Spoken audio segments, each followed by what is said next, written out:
So I just sat down to film this video and my mom is setting up the camera and I just started giggling and she's like, "What are you laughing at?" And I'm just thinking about how I filmed this same kind of video a few months after I got Ben, and it was the one and only time he got up on the couch behind me. Do you remember this? Kind of. It was the green couch. The one and only time he ever got on that couch was when I was filming this video. It was like, he was like, "I'm not getting the attention. I'm gonna do something to get mom's attention." And he like slowly crept up onto the couch behind me. And he did it like 2 or 3 times during the filming. It's draining and you need to be kind to yourself. Oh, Molly's on the couch. What? He's never gone on the couch before, ever. Ben, get down. Anything else to say about your bowel movements? Where's he going? Is he going to the couch? He's on the couch. What? He worked at the hospice. Mom, where's he going? Where's he going? I'm paranoid. I think he's going back to the couch. Ben. And so he does not. What I do is get sighted guide from somebody that I'm with, like a family member or friend, or if I'm traveling alone, I hit the button and the flight attendant comes and I grab the elbow. He's on the couch. What? And he never did it before that, and he never did it after that. Hello friends, and welcome to another video all about my guide doggy. The reason you all watch me, my kids, my fur kids. I know, you're all very transparent. The views, the thumbs up, way higher on my dog related videos. Water never tastes better than from a glittery water bottle. I'm telling you, it's science. Anyways, you're all very transparent, and I get it. They are more interesting than me. So that's why we're here today, to talk all about Sir Elton John. I figured it was about time to sit down and answer some questions about him. Now, I am pre-filming this. Your girl is on her A game right now with the pre-filming. I'm filming this like before he's met GYPSY and GYPSY. GYPSY. I mean, he's not gonna meet her till he dies, so hopefully that's not for a long time. I did a very similar video. Are you snorting? So I did a Q&A all about my new guide dog, Ben.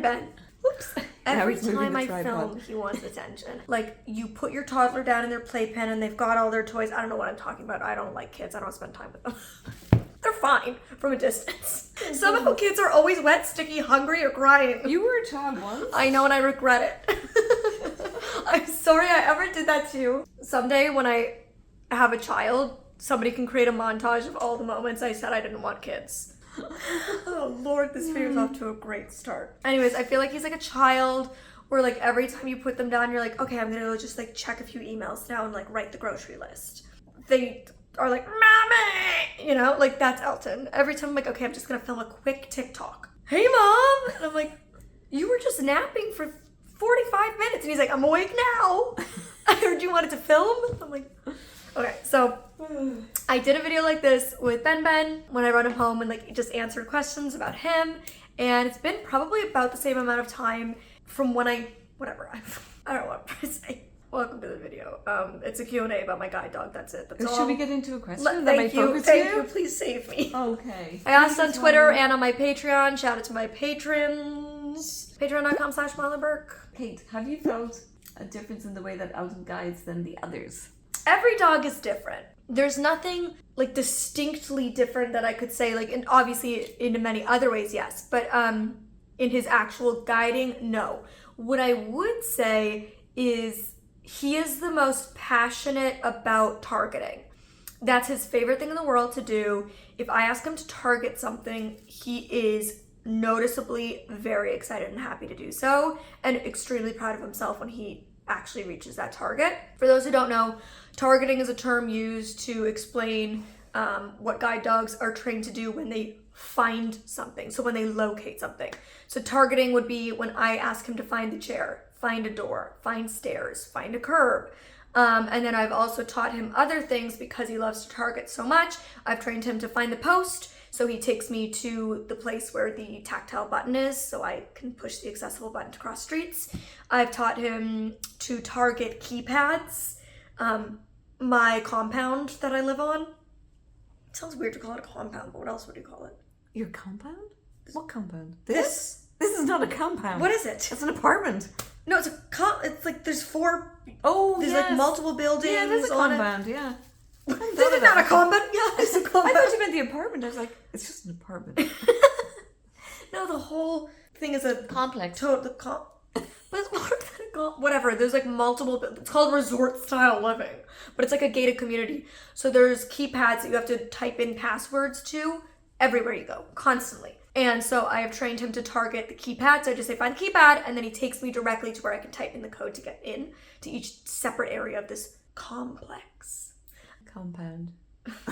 Railings for stairs. He just loves targeting. He loves obstacle work. So he really enjoys when there's like lots of stuff that he has to like weave me in and out of and get me around. Tight spaces. Like that's definitely what he enjoys the most as a guide dog. More so than I would say my others. This may be an odd question if you've addressed it, sorry in advance, but I've always wondered if you've ever tried to use a guide dog from another organization, and is there a difference in how they guide?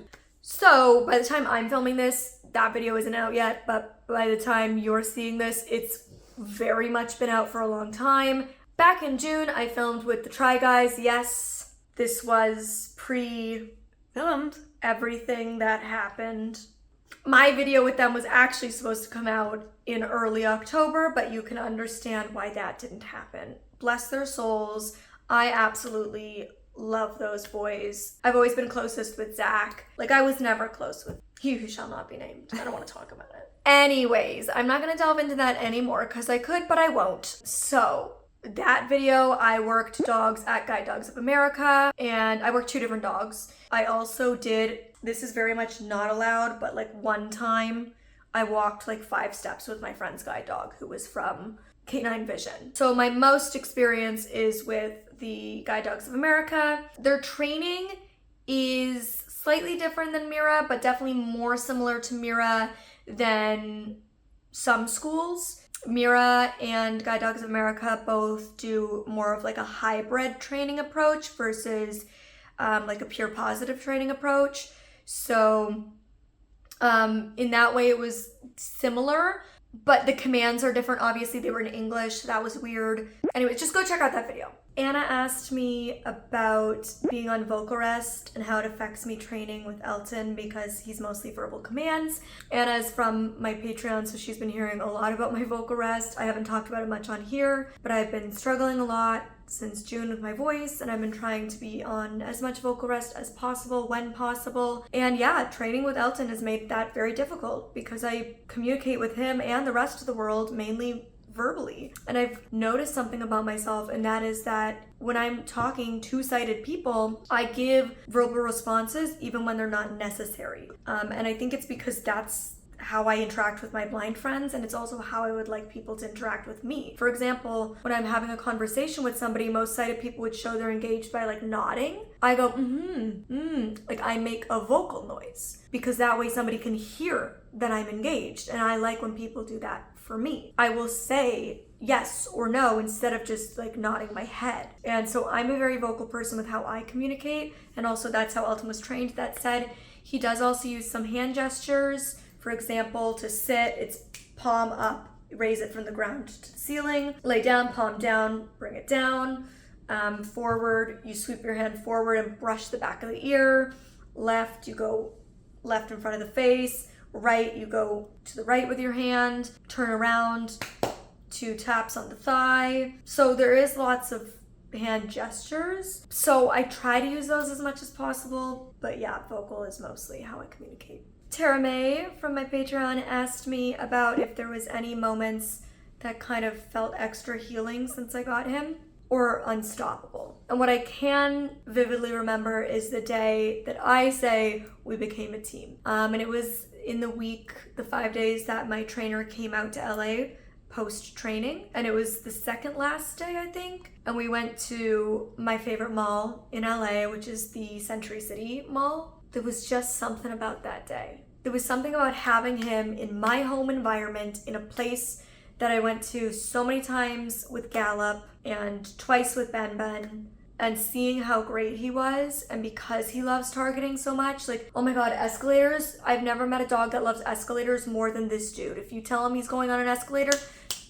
he is sprint into that thing. He's like, escalator, escalator, escalator, escalator. Like, he loves it, okay? I just remember him in this environment that he had never been to before, but I know my way around very well. And if I would ask him to find something, I knew where it was, but he didn't.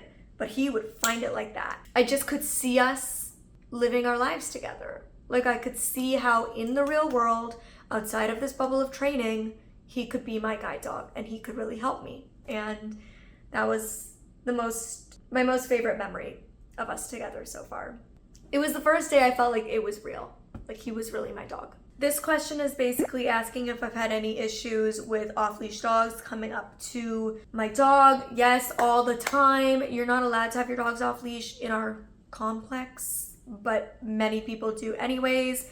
And it's really frustrating because if my mom sees one coming, she'll say to the owner, oh, sorry, it's a guide dog. He like can't interact. And they'll be like, oh no, I saw that. And then they like still let their, I'm like, hello. One experience that really comes to mind, and this dog wasn't off leash, but I want to use this as like a teachable moment. I was walking down the street alone with Elton. It was pretty early in the morning, so like nobody was out. And this man with his dog was approaching me. They were about 10-15 feet away. Obviously, I couldn't see that he had a dog with him, and I could not see anything about them. And so he just like yells to me, by the way, my dog is vicious. And I was like, So I appreciated that he said it, and I'm using this as a teachable moment because yes, you should absolutely announce that if a blind person is approaching. I mean, you should tell any other dog owner with their dog, but especially if a blind person is approaching, you should always announce, hi, I'm passing with a dog, but especially if your dog is vicious. So I kind of was like a little panicky, and I was like, I'm blind, this is my guide dog. And he was like, what? And I was like, I'm blind, he's my guide dog. And he was like, oh my God, oh, I'm so sorry, ma'am. And he like, because there was no real cars coming, because it was really early in the morning, he like did a wide berth and like went into the street, got around, he's like, I'm so sorry. And then I hear his dog go, do you like my dog interpretation? Mom, do you like it? She's not even paying attention to my dog interpretation. No. It's okay. Robin, you're an actress. Maybe you can... Nothing can top Molly's Oscar-worthy performance right there. I'm not even gonna attempt. Oh goodness, I can't believe what one matcha has done to Molly. But that was the like scariest situation we've had. But overall, people in LA love to let their dogs run up to him. And oftentimes I will just stop and have Elton sit down and like wait for them to go. Because if a dog is like jumping all over him and like really running up to him and trying to sniff him, like, yeah, no kidding, that's distracting. And I would say, although at training he didn't deal with dog distraction at all, since returning home, if there's one issue we've had, it is a bit of dog distraction. It's important to remember that like service dogs are just dogs at the end of the day. None of them are perfect. They will always have bad days, make mistakes. Like, that's just a part of it. They're not robots. And they do change after training. Like, they know when they're trained. They're smart dogs. They know like, ooh, my trainer's here. I gotta be my best behavior. But when they get home, they will start trying to test the limits and see what they can get away with, which is why it is so important that you as the handler like keep on top of that and make sure they know that actually, no, I'm your trainer now and you can't get away with that ish. So dog distraction is what we've probably dealt with the most. It's not horrible by any means, but definitely when dogs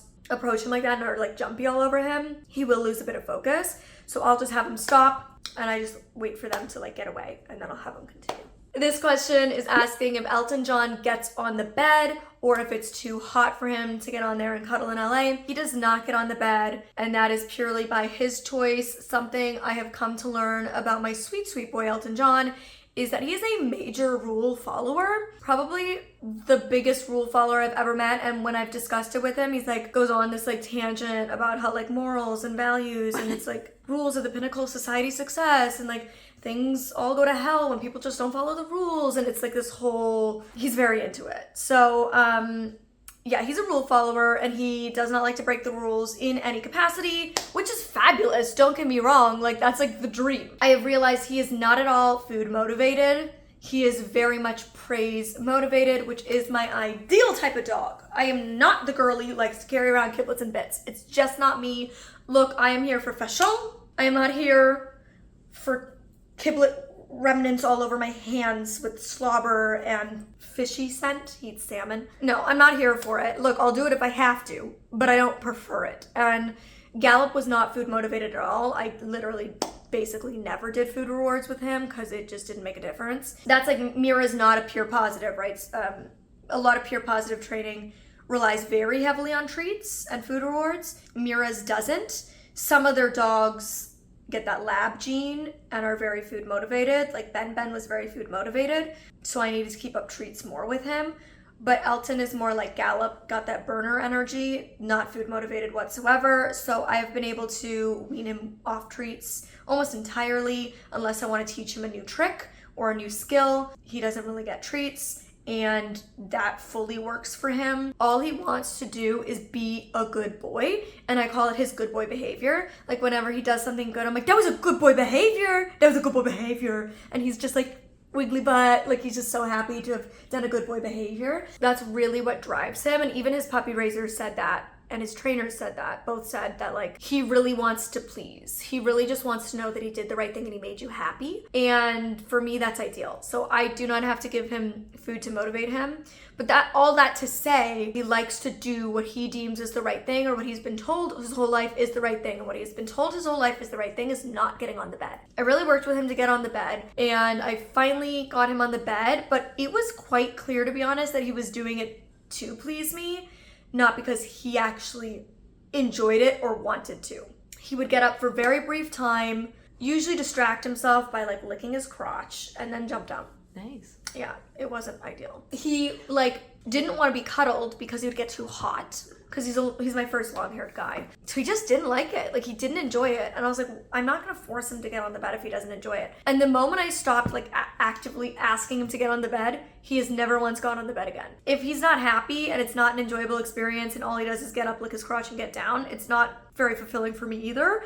So I just let him do his thing. But we did plenty of floor cuddles, and he sleeps in his bed or on the cold floor if he gets too hot. But the funniest thing, and this was when I was like, okay, done, we're not trying this bed thing anymore. He kept rolling off the damn bed. 3 times in 2 days he rolled off the bed. Off the bed. One time, the first time, he rolled off onto his bed below, so that was fine. He had a soft landing. And the other 2 times, my mom happened to be there on the edge of the bed and thankfully caught him enough to brace the landing.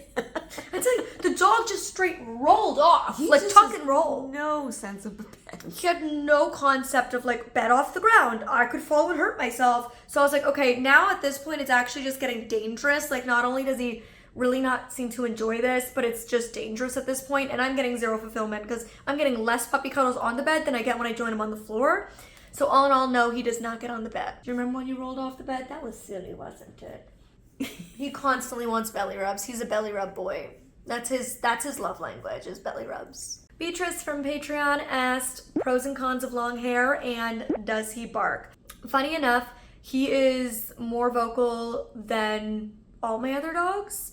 GYPSY became vocal because we had a family pet, Rory, at the time, who was very vocal. So GYPSY became vocal during times of excitement. Benny was not. I can't even remember Ben barking. Maybe just I'm sure he throwing the ball maybe once. Yeah, I'm sure once or twice he barked, but not really. Like most of them are not vocal. But this guy is the most vocal I've had off the bat. That said, he is still like a very few handful of times. He mostly barks as a warning. So he will do one little if he hears something and he's alerting me that he thinks there might be danger. So those are only a few times that I've heard him bark, and I just have to show him, like if he thinks he hears something out the door that like startles him, he'll go and then I just have to like open the door and show him nothing's there, and he goes, oh, okay. So he doesn't like and he doesn't bark at other dogs, he doesn't bark at people. It's more just a like warning bark if he thinks something might be wrong, and that's it. It's just one little it's very funny actually. A little bit more in the beginning. Do you remember him? Yeah, he's gotten better now that he's more Trusting, he feels more secure and he feels more safe with me. He doesn't really do it. And pros and cons of, I'm obsessed with having a long hair dog. Obsessed. I know that there's a high likelihood I'll probably get another short hair dog at some point, but I really hope I get more long hair dogs in my future because I simply adore it. I love it. It is worth the extra work. And it's interesting, the hair type is very different. The more Labrador style hair really sticks to things, whereas this fluffy hair balls up into dust bunnies. It's easy. Yeah. So it's really easy to pick up, Whereas the Labrador hair, like, it kind of sticks. So you have to work harder to get it up. Whereas this kind of just like collects and you could just pick up the ball of fluff. So I don't find it that much more work. And he doesn't, as long as I like brush him here and there, he doesn't get mats. Now, when we go to BC and it's raining, That could be different. we'll probably be having a very different conversation. We have to look up coats with the legs covered. I had somebody ask about nicknames, and I had another person ask if I'm going to change his name. Absolutely not. I'm obsessed with the name Elton John. It is by far my favorite dog name I've had. In order of my favorite to least favorite dog names, I would say Elton John is number 1, Gallop is number 2, Benix is number 3, and Gypsy is number 4. I would have switched Benix and Gypsy. I loved the name Gypsy at the time, but I am educated now. I think just we as a society are more educated on the term gypsy. I'll leave an article down below or two if you want to read up about that. But I'm more educated now. And she was born and named in 2005. She was also named by non-native English speakers. So not only do I think we as a society didn't know much about the term gypsy back then, and that it is considered a slur, but also like because they're not native English speakers, sometimes the English names that they have for their dogs aren't good when you actually know English. And I have let them know that that's a name that they might want to take off of their name list because it does have negative connotations. So although I liked the name Gypsy at the time, and I would never refer to her as anything else because she passed away as Gypsy, like that was her name and that's what I know her as. I'm not gonna like change her name now when I talk about her. That would just feel weird for me personally. But yeah, I liked the name at the time, so I would have put that number 3, but because I'm more like aware and educated now, I'm gonna put that as number 4. Benny's name, like I do not like the name Benelux. I did the best I could with it, with Benix, which quickly became Ben and Ben and Benny. I'm the biggest hypocrite because I'm not a huge fan of human names on dogs. I know a lot of people love human names on animals. It's just not really my cup of matcha, okay? I prefer, like, food names are my favorite names on animals. The guide dog at Mira called Egg Roll. Like, the other girls hated that, and I'm like, that's iconic. Egg Roll, I stan. Everybody has different preferences. But yeah, I became a huge hypocrite because I called him Ben, Benny, and Benix or Ben all the time. So no, I'm not going to change Elton's name because I love it. I am the queen of giving nicknames. Very obscure nicknames, I will say. And they evolve over time. We're fresh, we're new. I don't have as many nicknames as I know that I will in a year from now. But his nicknames are LT, an obvious one. LT Cheese Melty, which he loves that one. If I'm like Elton John, Elton, he's not listening, I'm like Elton Cheese Melty, LT Cheese Melty. He's like, yes, LT Cheese Melty at your service. So he loves LT Cheese Melty. And then I also call him best friend and very often bestie. Okay, bestie, come on, bestie. And it's funny, that nickname, both of those nicknames, best friend and bestie, came about as almost like, I don't know, like a psychological trick I tried to play on myself. Ben was my best friend. I loved him very much. He's like my soul animal, you know? And so when I got Elton and I was still grieving, Ben, he wasn't my best friend. Like bonding with us was slower than it was with Ben. I think that's because I was dealing with trauma and grief and all of that. And so I just started calling him bestie and I just started calling him best friend almost to like convince myself that he was, and I knew he one day would be. And it just stuck. I also just want to tell like a funny story about Elton, and then I'm going to get into showing you guys his one and only trick, really. I've taught him one more, but he doesn't know as many tricks as Benny. Ben knew the most tricks of all my dogs. Elton is my first dog who watches TV. Specifically, he loves to watch videos of him. It's kind of vain, actually, come to think of it. But he loves to watch himself on YouTube. This is not a joke, is it, Mom? No. It's actually to the point where I need to review my YouTube videos with headphones on. Because if he's in it and he hears his name, he hears one of his squeaky toys, he hears me praising him, he hears me giving him commands, he'll start doing those things. Like in one of the videos where I was saying va jouer, which is like go play, every time I'd say it in the video, he'd start running around. And he started, when I was praising him, you see, he like ran up for hugs. Like he was so confused and I had to show him the screen. And then every time I show him the screen, he like pokes it with his snout, he watches it, the ears go perky, he'll like lick the screen, boop the screen, twist his head back and forth, paw the screen. Like he's a passionate, avid watcher of nothing but himself on YouTube. I think that's just funny and cute. And without further ado, let's get into Sir Elty Melty showing you his 1 or 2 skills. Look at that pup who is oh so excited because he knows the treats are coming. Tricks for treats? Yeah, okay. Kush. Good boy. Rest. 1 paw, 2 paws. So I'm gonna put the treats on his paws, and you just gotta sit there, buddy. And it's fun. What I'll do is I'll walk away, I'll turn my back. I mean, he doesn't know I can't see, so I'll turn my back so he thinks I can't see. I'll do every trick in the book. I'll leave the room, come back, and you just gotta sit there, my man. Just gotta sit with those treats on the feet. Oh, he's drooling. God love him. Okay, vamos, Shay.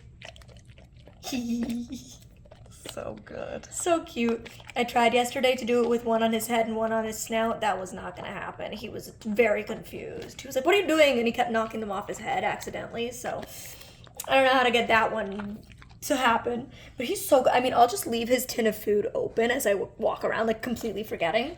The poor dog, he will not eat it. I will put his food in his bowl and I'll like go pee and forget to give him his command to eat. And I come out from the bathroom and he's just still sitting there, not eating. Like, he's so good. You're such a little rule follower. That's what makes you such a good guide doggy. Okay, do you want to show them the other one? Taboo. Taboo. Ready? Taboo. And circle. Circle. Yay. Circle. Chase it down. Chase it down. Chase it down. Is he chasing his tail, Mom? Yep. Chase it down. Chase it down. Chase it down. Elton. Chase the tail. He says, I'm getting dizzy. Stop it. Yeah. Chase the tail. Thank you. Bessie. Did you do good, Mommy? Excellent. All right. Thanks for watching. And until next time, you can click over here to see this Elton John related video, or over here to see the time that I did the same video with Ben and he wouldn't stop getting on the couch behind me. See you next time.